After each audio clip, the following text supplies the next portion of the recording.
Bismillahirrahmanirrahim.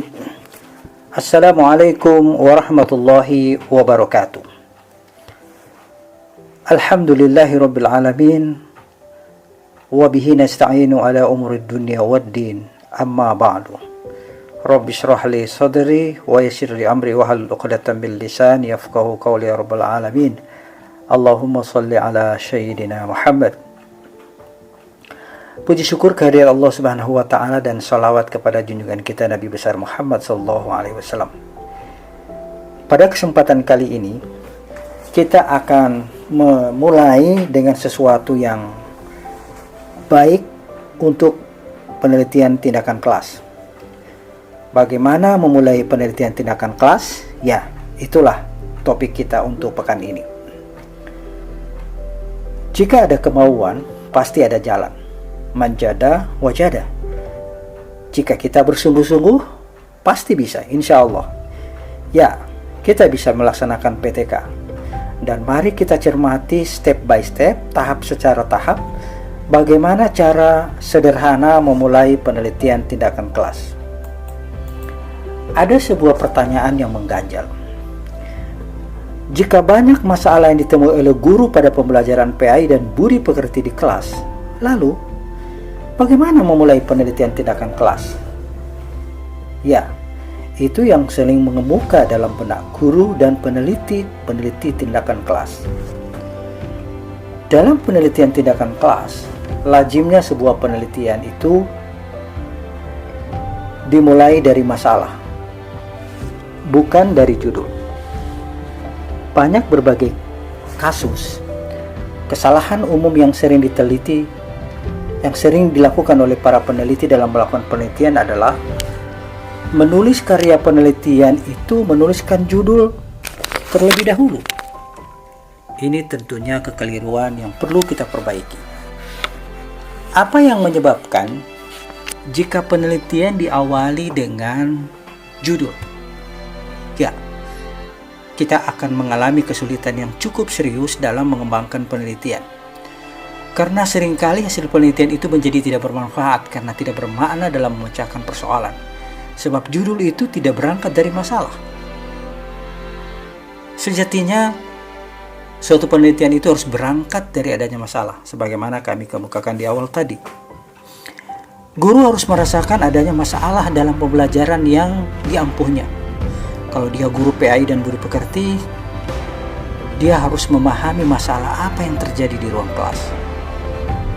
Guru perlu memandang masalah tersebut untuk segera dipecahkan atau diobati, dengan pertimbangan bahwa jika masalah tersebut tidak diperbaiki akan berakibat terhadap proses dan hasil pembelajaran selanjutnya. Pembelajaran itu di dalam kelas kayak kita seperti dokter, sama-sama profesi, dokter profesi, guru profesi, advokat profesi, hakim profesi, polisi profesi. Jika diumpamakan itu pembelajaran sebagai penyakit, maka seyogianya dalam penelitian tindakan kelas ini, guru harus menyadari dan merasakan sakit apa yang dirasakan. Pada bagian mana yang dirasakan sakit itu? Seberapa sering penyakit tersebut dirasakan? Ini pertanyaan-pertanyaan yang muncul nanti. Dan apa akibat jika penyakit itu tidak diberikan? Tentunya, guru harus menanyakan atau mencari obat untuk mengobati penyakit tersebut. Pertanyaannya mungkin adalah, obat apa yang cocok atau dipandang manjur untuk mengobati penyakit tersebut? Berapa besar dosisnya yang tepat? Dan bagaimana obat itu digunakan? Jika saat ini kita berada dalam pandemi besar COVID-19, Corona, kita akan bertanya banyak soal Corona ini. Demikian juga pembelajaran. Oleh karena itu, memulai penelitian tindakan kelas harus dilakukan dengan merasakan adanya masalah. Ada feel, ada perasaan yang kuat, ada keinginan yang kuat, ada sesuatu yang merasuk dalam jiwa, dalam hati sanubari seorang pendidik, pengajar, guru dalam pembelajaran PAI. Misalnya, seorang guru merasakan ketidakpuasan terhadap pembelajaran yang ia lakukan. Dia tidak puas. Lalu dia juga merasakan ada ketidakberhasilan peserta didik dalam pencapaian tujuan. Masa yang lain bisa melakukan itu, yang lain gak bisa? Itu perasaan. Itu sesuatu yang dirasakan dalam kelas. Lalu mungkin juga guru merasakan ada banyak siswa yang tidak melampaui kriteria ketuntasan minimal pelajaran atau per topik mata pelajaran PI, atau merasakan adanya kegagalan siswa dalam mewujudkan tujuan. Dan banyak hal yang dirasakan oleh guru, dan disitulah esensi masalah itu terjadi. Penelitian tindakan gelas, disitulah esensi permasalahannya. Guru harus melihat masalah sebagai sesuatu yang janggal dibandingkan dengan kondisi yang ideal, tujuan, target, atau harapan yang dia inginkan. Bukankah masalah problem itu intinya adalah kesenjangan atau gap antara harapan dengan kenyataan, Dasein and Dasolin dan Dasein? Jika kenyataan atau hasil yang dicapai lebih rendah dari tujuan atau target, maka artinya itu terdapat masalah. Jika KKM mata kuliah ini adalah poinnya 75, lalu ada mahasiswa yang tidak mencapai nilai kriteria ketuntasan minimal perkuliahan ini hanya 70 atau di bawah 75, maka itu menjadi masalah. Inilah yang menjadi topik masalah dalam pembelajaran PAI dan budi pekerti dalam melihat masalah penelitian tindakan kelas. Nah, tentunya dalam melihat masalah kita perlu melakukan identifikasi masalah.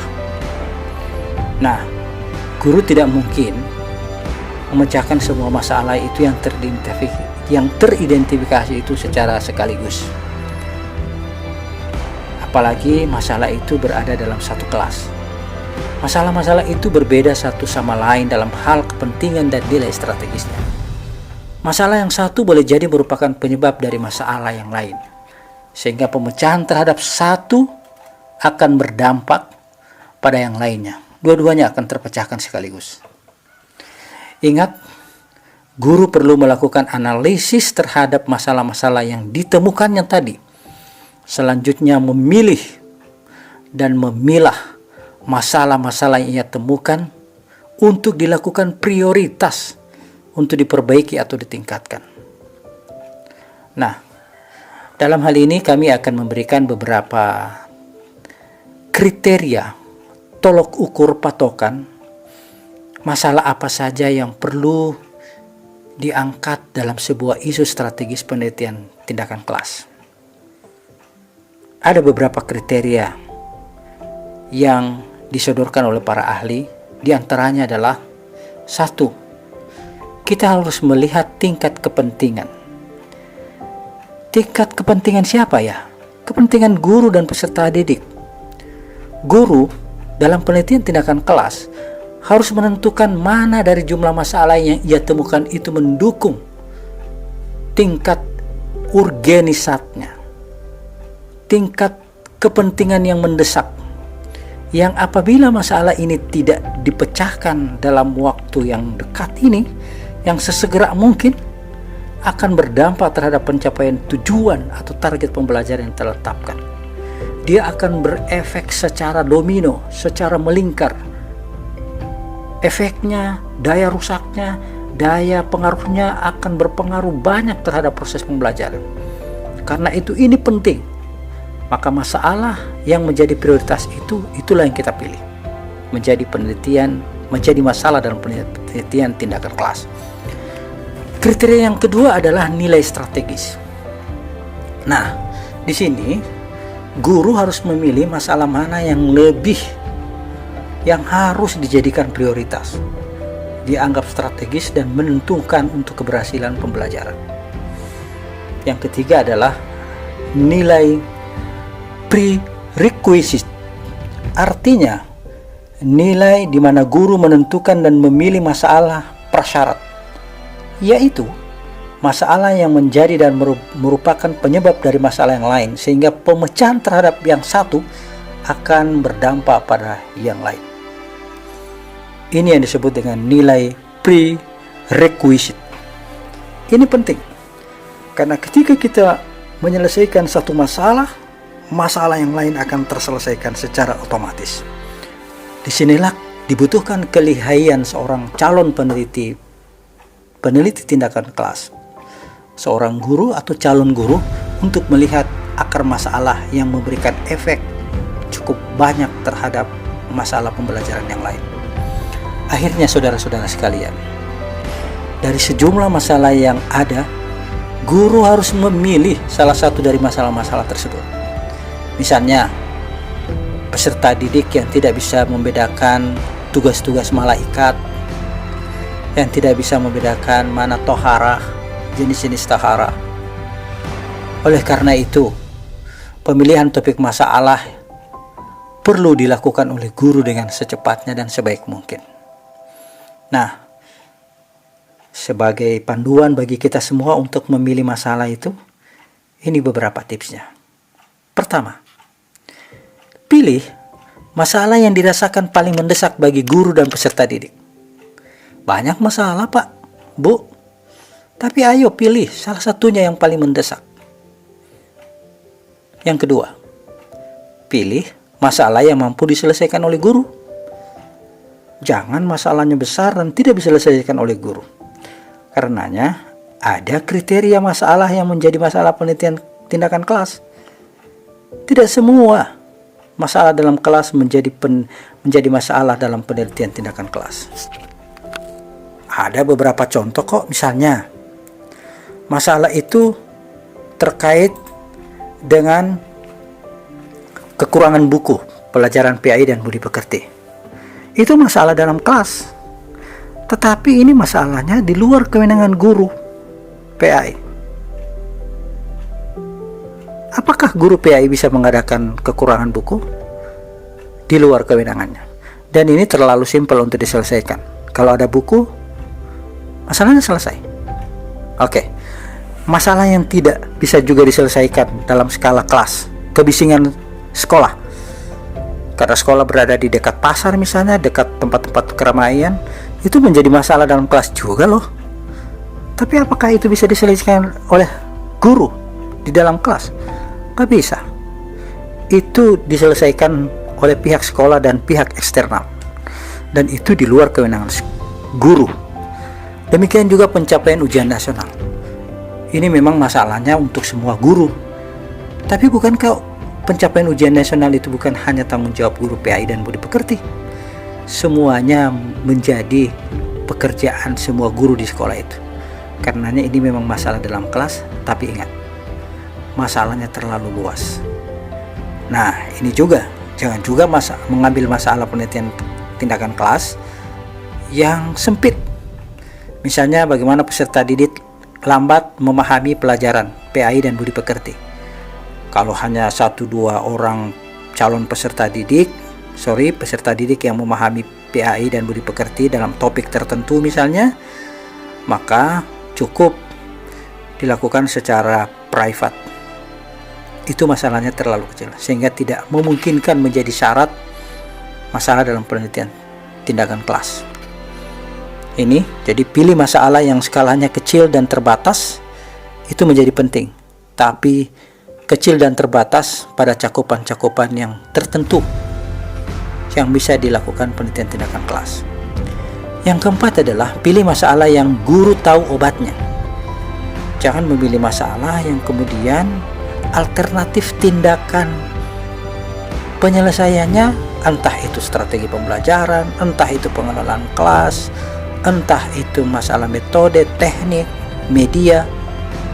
Apa yang guru tawarkan untuk mengobati permasalahan dalam kelas pembelajaran, guru harus betul-betul tahu.